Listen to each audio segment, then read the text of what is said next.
Welcome to Back to Back with your host, Chris Ellison. On Back to Back, we feature a lineup of Christian music, and most of it is Canadian. We love Canada, and we love our Canadian artists. We want to showcase their music on this show. We'll feature reviews, artist interviews, and we'll play some of their songs. So stay tuned, and thanks for joining us on Back to Back. Back to back, back to back, stronger back to back. Well, welcome again to Back to Back. Well, today we've got the distinct pleasure of welcoming a remarkable figure in the Canadian music scene, Jon Buller. He hails from Winnipeg, Manitoba. He's been a dedicated musician, worship leader, and ministry leader for over 25 years. As a founder of the Hear the Music Ministries, Jon has been instrumental in fostering a vibrant worship culture across Canada, inspiring countless individuals through his powerful songs and impactful events. With a heart for both music and ministry, Jon continues to make a profound difference throughout Canada with his art and his leadership. Well, join us as we dive into his journey, his music, and the mission that drives him. Jon, welcome to the show. Thank you very much. And the words that you just used, I think, remarkable figure, aren't often used for me. And so thank you. Remarkable figure. I'll take that. If I have one or if I am one, I don't know. Well, I say that because a lot of people know who you are. You've been around for a long time and people know your name, and they've followed you over the years. And now we're curious to know what you're up to these days and where you're heading and what's exciting. And we wanted to get a little bit more in detail about who you are for those who haven't been acquainted with your music. Why don't you tell us how your journey into the Christian music industry began and what inspired you to pursue this genre? Yeah, thanks. First of all, thanks a lot for having me and for inviting me to have the conversation with you, Chris. I appreciate it. And I love what you're doing and your vision for Christian music in Canada, for the arts in general. And that's kind of really what's grown in me over many years. And probably was at the beginnings for me, was just like a heart for, I guess I didn't really realize it. I knew I was creative. You know, I knew I had some songs. I knew I loved God, and I knew I loved music. And I mean, I grew up in the 80s, and so I was, into rock guitar, and, I just wanted to go for it kind of thing. And so that's what I did. I started singing, playing in bands, and asking people if I could come and sing my songs and all of that kind of stuff. But what seems to have happened over the years is just a gradual, slow but steady realization that music is very, very powerful and meaningful, and it changes people's hearts and lives. And it's like it's at it's the bullseye of a lot of people's stories of something that changed significantly. Like you can remember or like think of a song or something with significant events in your life, your wedding or in high school or graduation or whatever. You hear a song and it'll take you back immediately to a place or a time or a person. And so that's kind of for me what it's been about. And I guess over the years, just understanding more about that, just really playing music for the love of it. At some point, you kind of, if you want to do it for a living, which I did for a little while, you kind of got to make it work. And there's lots of complexities to that. But at the heart of it has to be a love of music. So that's what started with me, just young person, teenager, love playing guitar, love Van Halen, Yeah. Still my favorite guitar player of all time. And but then I found faith in Christ, and it was just natural to connect my faith with my music. Did you find it different working with other people versus in the beginning working more for yourself? And performing? I mean, you've been involved with various worship projects and events. How do these experiences shape your music and ministry? That's a really good question. I mean, when you start out and maybe sort of at a different age and stage, you're just kind of looking for anyone, that kind of wants to do the same things as you.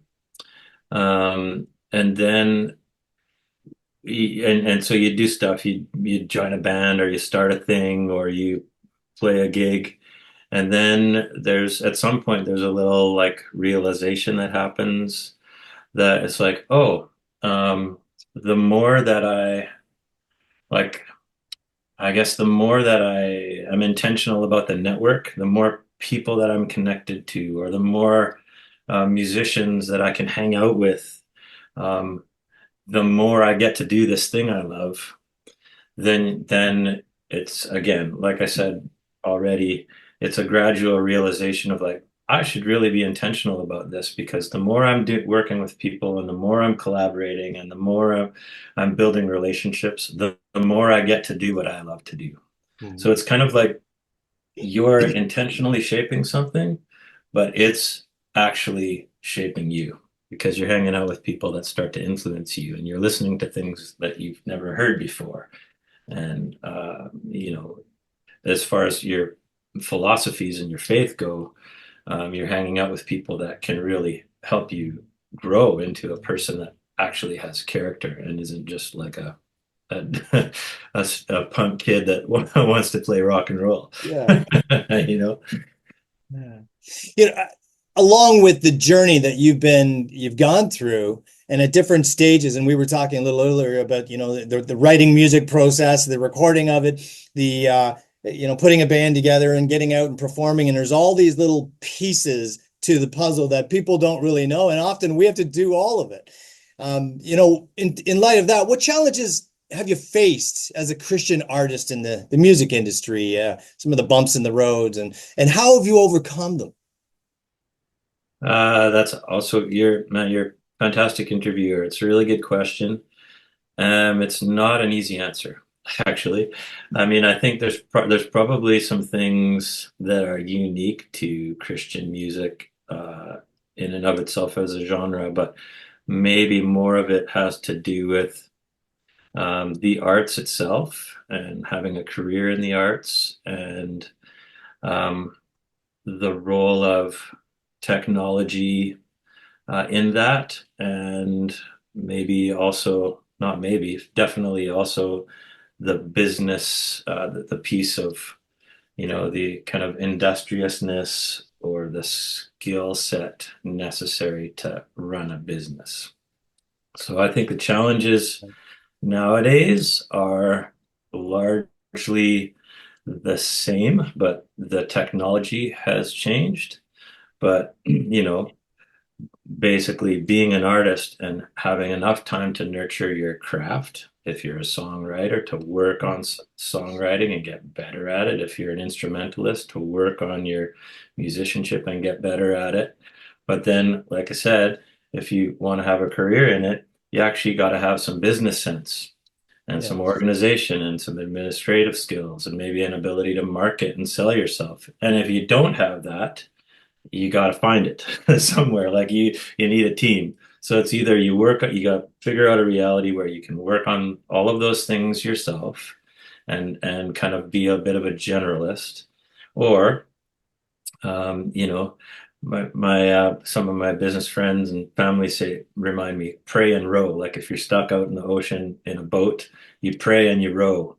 You don't just sit there and pray, and you don't just row in no direction with no inspiration. You pray and you row. So I guess what I'm trying to say is like work on yourself, but also pray. Like, God, send me the people. And if you don't send me the people, send me the gifts so that I can do this and make sense of it. Because nowadays you got to be able to, and this is the same as it was when I started. You need to be able to market yourself and sell yourself and talk to people about it and be passionate about your ministry and communicate that. But you also have to be a good artist. Yeah, there's lots of those kind of pieces. And when you're starting out, and a lot of people who may be listening right now are getting back to it or are wanting to, and to learn about this, the real life nuts and bolts of what it's like to be a Christian musician out there. It's not just getting up on stage and singing a song. There's a lot of parts of it, and business as well, and getting to know each other. Yeah. And one of the things that I find interesting is how music can impact other people. you're up there playing and somebody's touched by something you've written and they respond to it. And that's really exciting. And how does that feel when people are responding to your music, when maybe at the beginning you wrote it for yourself or for, not thinking about that, but then you're in front of somebody and you see somebody moved and impacted by your music? Can you tell us about maybe a moment in your career where you felt particularly moved by how your music impacted someone's life? Yeah, I can. It's a harder question to answer though for me, and I don't want to be flaky about it or pull a little cop out, but I kind of feel like it's the primary driver for most artists is seeing that kind of thing happen. And I guess I don't really have, I was thinking about this earlier today. Like, is there sort of a seminal moment or a kind of like a story that I can tell? And it was actually hard to come up with one because it's actually the experience that sort of almost happens every time you and maybe you can identify as an artist yourself. Like you got to sort of screw up the courage to stand up in front of people for as long as somebody's been doing it, whether it's been they've just started or they've been doing it for years. There's still an element of like, oh man, I'm going to be in front of these people. And so you do all the work of like getting to that point and you stand up in front of people and then you start playing and something happens. And so I'm answering your question, but I'm not because I'm not going to tell you a story about an individual person or something that happened, but instead to just say what makes me tick musically is just the fact that as soon as you're obedient with your gift, and every artist can understand this, you can probably experience like something's happening when I'm exercising this God-given thing in me. Mm-hmm. And so it's just anytime I lead worship and I just look out at the people, probably even more so in a living room than in a large gathering. Yeah. Um, I mean, I remember probably the biggest, I would say, numbers wise, people. There was an event we used to do in Winnipeg called the Jesus March, and there was probably 30,000 people at this thing, and I was asked to sing, and we did a song called "Did You Feel the Mountains Tremble" by Delirious, and it was just like looking out at my city, the city of Winnipeg, where I was living at the time, and seeing all of these people like just invested in what God's doing in our city. And I was part of that moment.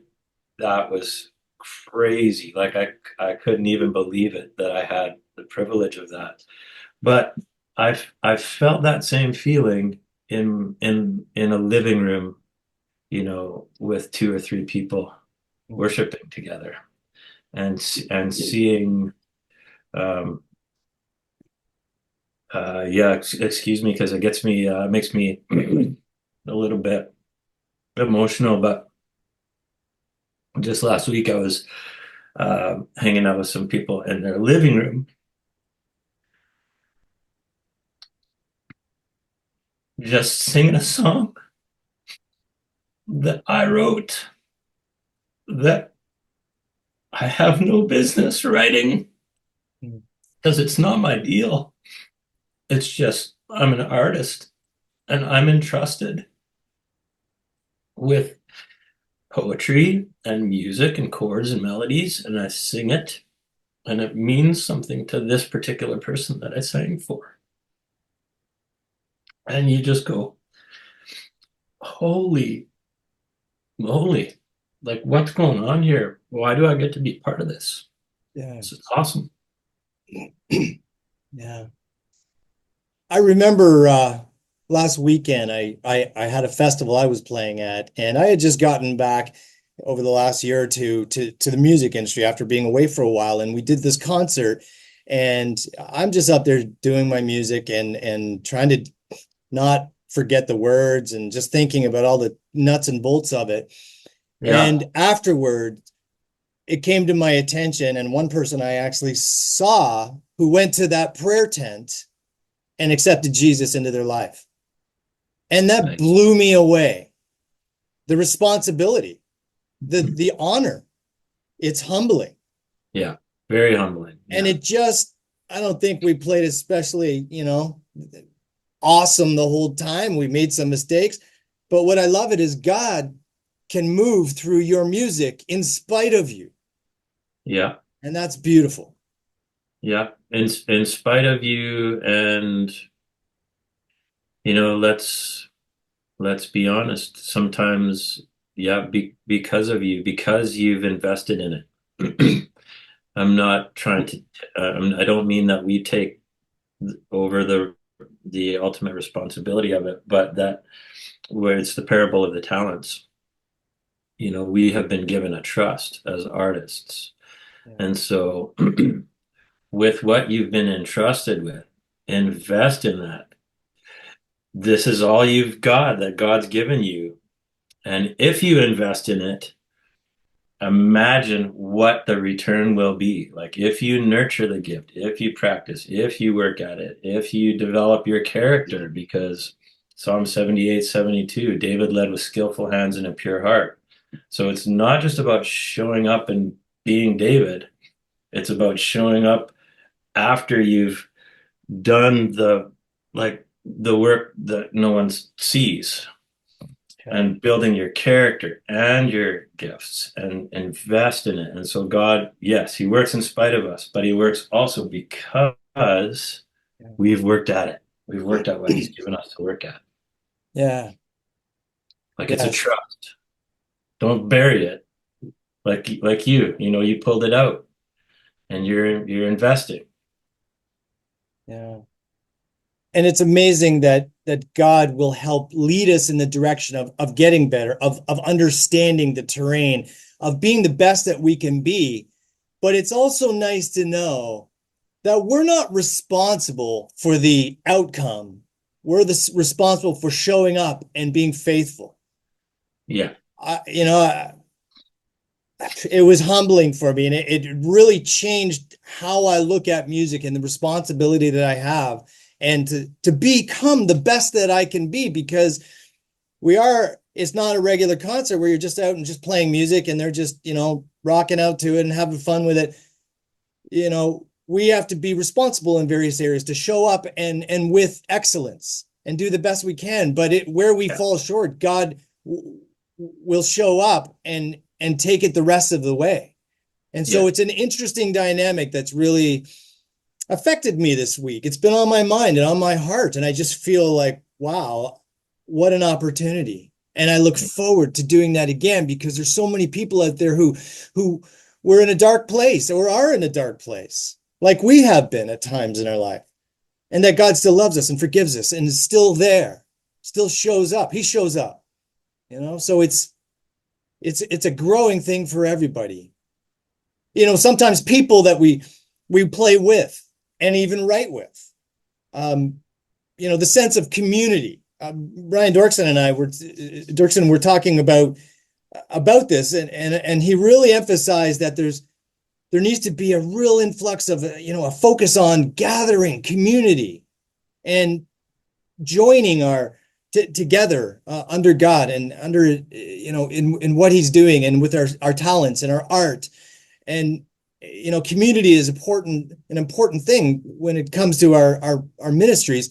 So what role does community play in your musical career, and how have collaborations that you mentioned before, or projects, influenced your work?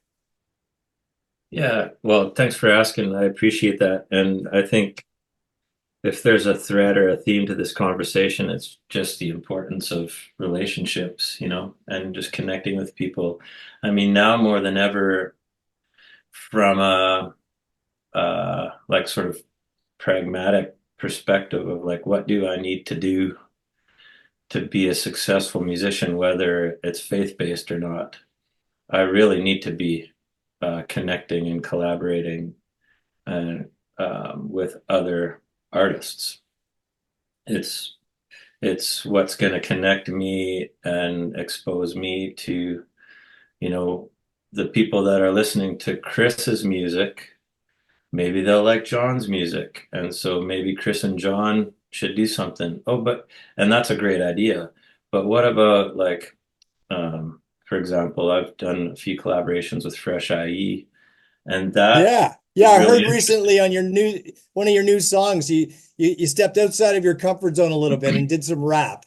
Yeah, exactly. I mean, I don't really have much business doing rap, but I've learned a lot from Rob from Freshie, and but the point being, the people that listen to Rob's music generally weren't the people that listen to mine, Yeah. and people that listen to mine weren't generally the people that, vice versa. So for us to work together was a really great thing to increase both of our audiences.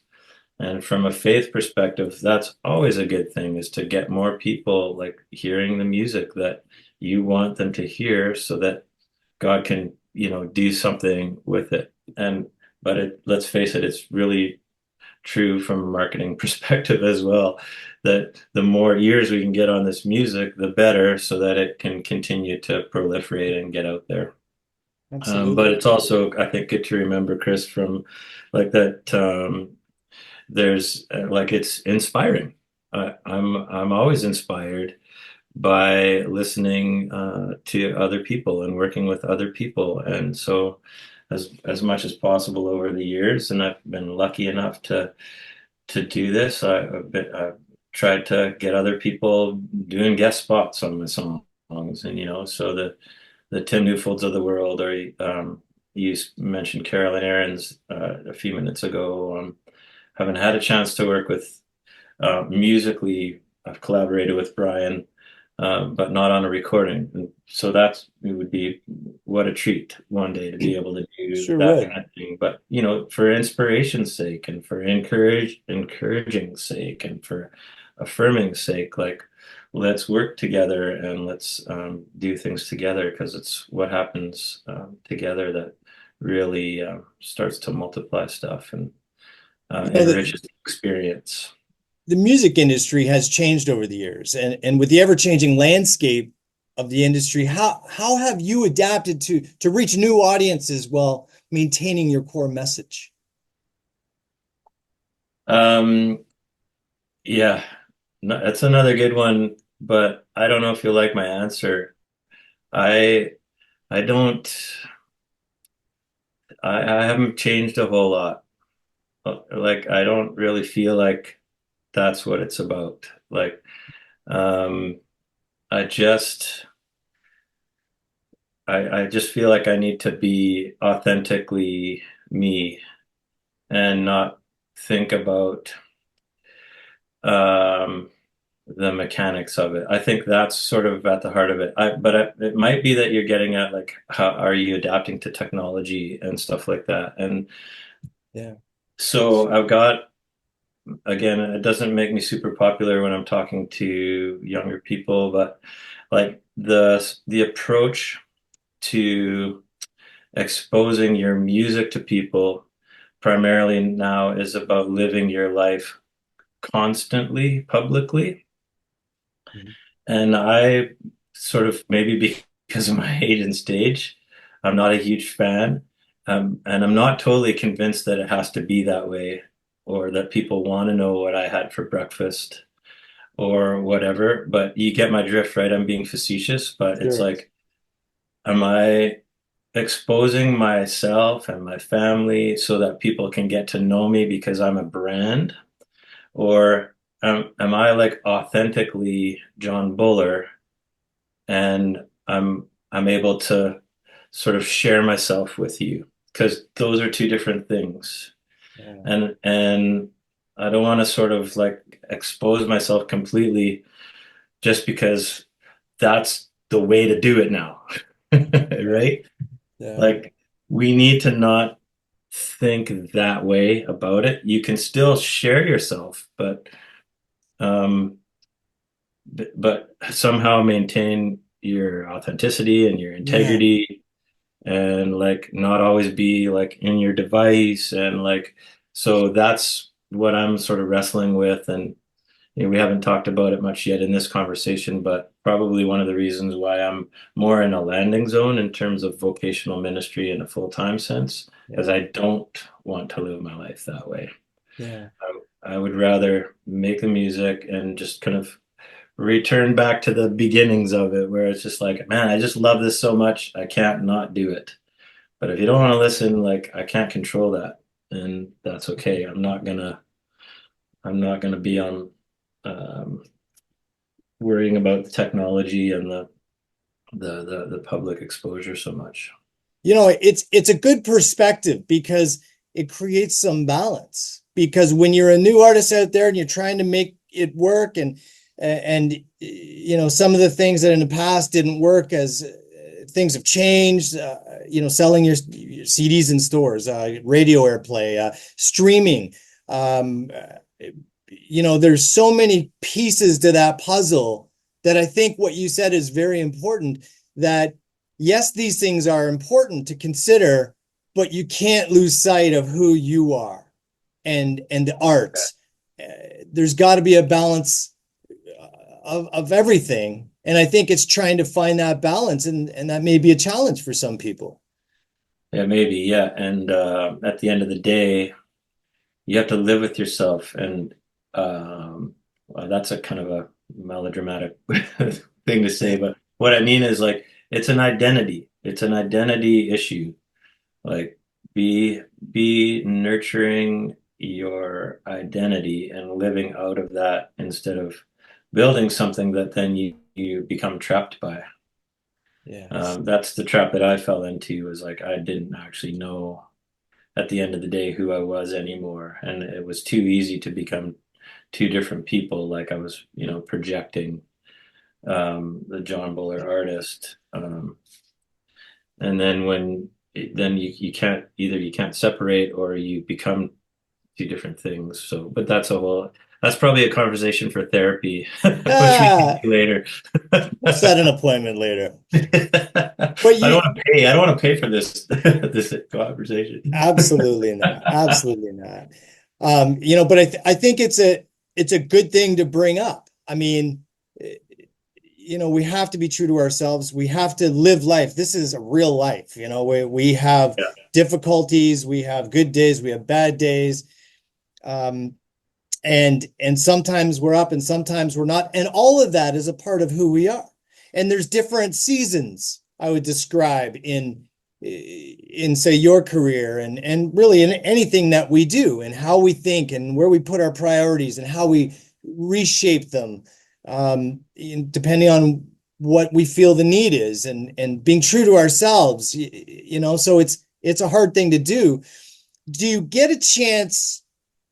You say, you were mentioning you've been doing this for a long time. Are there opportunities where you get to mentor other people in this regard, to help them see that it's not just about showbiz? It's about your heart. It's about people who need to hear about God. There's the music, and making sure it's solid. And are there younger people who have asked you about? I'll bet you there have been, that you've had a chance to mentor and share and kind of lead in this message. Yeah, there's always been that's always been sort of one of the high honors or special privileges of kind of being around for a bit, is that people maybe start to look to you, and I do think that I have things that I can contribute, and so yes, I've had the honor of speaking into other artists' lives. And at the same time, I wanted to kind of I wanted to be, when I realized that I might have something to contribute, I wanted to be intentional about it, which is why we started doing events around training and equipping artists. And so for a number of years, we did events called the Levite Summit. Publicly, COVID kind of shut down all the public events. There was this thing that happened called COVID. Most people maybe remember, but don't want to. But Vaguely. but we also created an online delivery, Yeah. for training and mentorship called Worship Arts Canada. And so that's still live online. And then I've been doing some coaching as well intentionally over the years. So lots of times it's just kind of ad hoc conversations that I get to have when I'm leading worship, and I get to work with teams.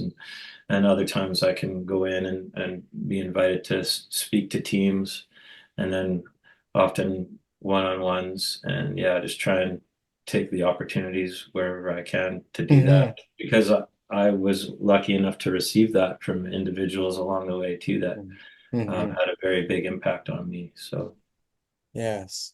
We want to impact people's lives, even if it's not on a big stage, even another person who's where we were when we were kids, looking for advice and some mentorship and the opportunity to see the fruits of that. It's an honor to be part of something where you're making a difference in people's lives. And I think that's exciting.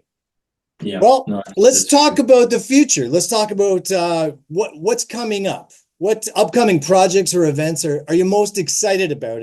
And what can fans expect to see when they see you in the near future?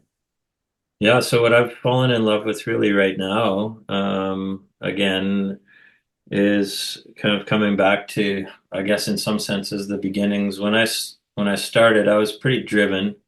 I'm still pretty driven, like, and I'm an ideas guy. And so, but at the time, I was I was at the place where I really wanted to kind of do this and give it a try professionally and make it my thing. And so at the time, there were folks around me and people that I love playing music with, but that's not where they were.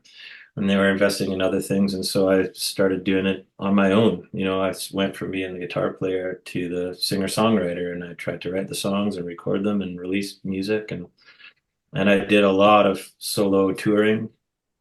And um, eventually I was able to afford a band and, have a van and then a trailer and the whole thing. But nowadays I'm kind of coming back to that. I've sort of fallen in love with just showing up just with my guitar and singing by myself. And I love what happens, I love the energy of the band and playing with mates that like are really great players, and it's the cooking. And like you said, when we were maybe offline before the interview, like when things start to gel and stuff, I love that. But I also love when it's just one person and there's some skill and it's been invested in, and that's the only thing. Because if that's the only thing, then if it's a worship deal or even a concert, that's not necessarily a faith thing, like the audience has to show up. And when the audience shows up, that's cool. Like, you have a great band, it's going to be awesome. But if you have a great band and the audience shows up, and it's, I think, sometimes more likely if it's a solo thing, because there's more space for the audience to fill. And so that's what I've been loving right now, is just when people invite me to come and lead worship. I usually, if I can right now, I just say yes, and I'm just coming by myself. And it's not because I want any, I don't think anyways, because I just don't, it's not really a thing that I need so much as I did when I started, for people to see that I can do it. It's just, I love how the audience fills the space. And so, I mean, that's the, especially when it's a worship thing. And so I'm like, I'll come. Yep. No problem. I'm coming by myself, and let's just see what God does. And the audience has the opportunity to be the band. I think a lot of times bands forget that the audience is a member of the band. And so we should arrange our music and plan our concerts such that the audience knows they're a part of the fun. Yes. That happens a lot when you're a solo artist. So I mentioned a little bit already, but I'm at the point where I'm putting some energies into some other things. And so vocationally, music and ministry won't be my full time anymore. So just kind of doing it really, like, getting back to the heart of it and for the love of it, and not necessarily, it doesn't have to pay. It's always nice to be affirmed and gifted and honored that way. But it doesn't have to pay all the bills. And so as far as what's coming for music, I did two full-length albums during COVID, and which all the music is pretty much all released, but not necessarily been highlighted or shared. And so just being intentional about still getting some of the music that I created in the last 3 years or so heard, because I'm really proud of it. And I got to work with a lot of people and collaborate with a lot of people, and I'm really, really proud of the music. And so that's kind of my focus now, is a little bit of a landing zone in terms of the professional pursuits of music, but still being active and intentional in sharing it. And it's a new season for you, and it's something different, and it's where you are now. And that's exciting. Yeah, it's good. Jon, I want to thank you for spending some time with me today and getting to know you a little bit more. And for other people, our listeners, to, if they're not already acquainted with you, to be so. And we're going to jump into a couple of your songs. We're going to listen to Fantastic, one of your recent songs out, but we're also going to listen to Thankful. And I laughed when I read your notes about it, that you were digging down into some old cassettes and finding songs that you forgot about, because I did the same thing last year when I was looking for older material, and so I can relate to that. So what was that experience like, and what came out of it?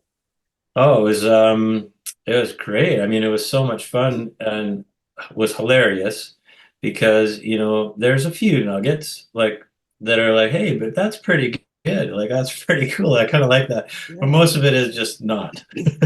Most of it's like, oh my goodness. It's like cringeworthy. But so if you go back and you remember things, like I said, we were talking about, like, music takes you back. But by and large, it was just like a really interesting and kind of inspiring. And then when you stumble on a nugget that's like, oh, well, maybe that was like just a little diamond in the rough that's worth picking up and polishing off. And musically, that's what happened with Thankful. It was this little sort of guitar hook, but there was nothing memorable or special. It was maybe even really bad about the lyric or poetry. And it's so much so that I don't even remember what it was. But I was so thankful that I found it, that I wrote about thankfulness. And I do remember hearing somebody say to me right around that time, when we share our joys, they're multiplied. And when we share our sorrows, they're divided. And we've talked a lot about it already today. Relationship is just the thing. It's the glue. We were created by relationship to be in relationship. The Trinity is the perfect picture of a real relational existence, and we were created out of that very thing. And so that's who we are. That's who we as humans mirror. And so when we're in relationship with people, that's, I think, when we start to reflect our Creator. So let's be in relationship. And when we're in relationship, we can share our sorrows and they're divided, and we can share our joys and they're multiplied. Yeah. What a great note to stop on. Jon, thanks so much for spending some time with me. It's been really great to hear about what's happening and hear a little bit more information I didn't know about. And we look forward to seeing you in the future, and we hope you get down here to Ontario real soon. Yeah, hopefully. Thanks a lot, Chris. That was a blast. I really enjoyed talking with you, and thanks for everything you're doing. All right, have a good day. Let's get into some of your music. Ladies and gentlemen, Jon Buller on Back to Back.